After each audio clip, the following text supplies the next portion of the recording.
Mi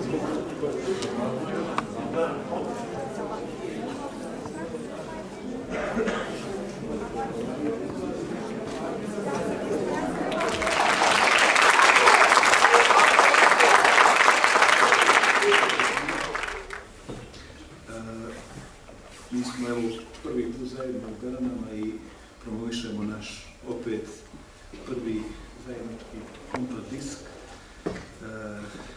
koji je snimljen prošle godine, dakle u novembru i decembru mjesecu. Snimali smo ga u Podgorici u jednom predivnom prostoru Centra savremene umjetnosti i izdali ga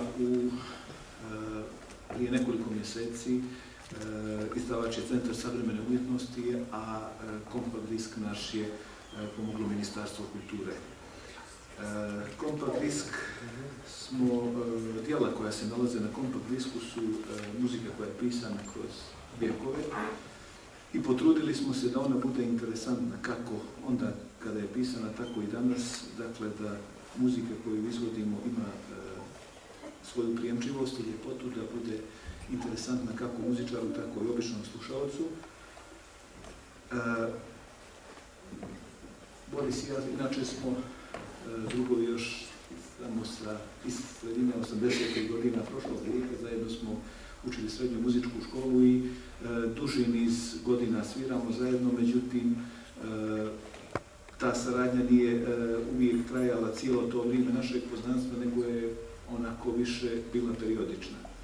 Ali posle jednog koncerta u Beogradu gdje smo izveli ovaj dio programa kojim se večeras predstavljamo, odlučili smo da snimimo kompakt disk.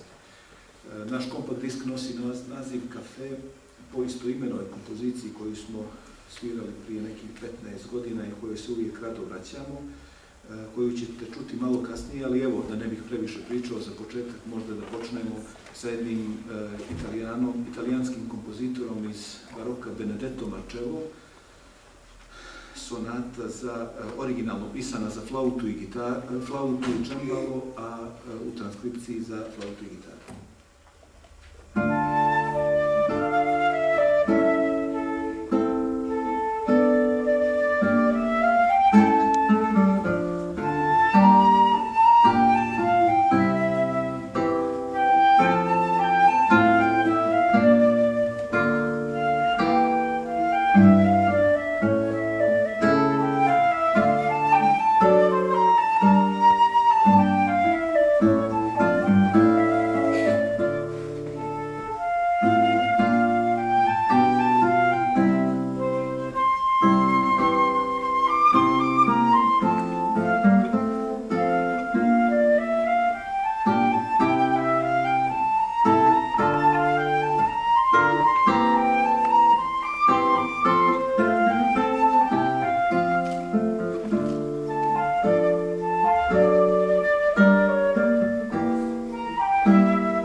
Thank you.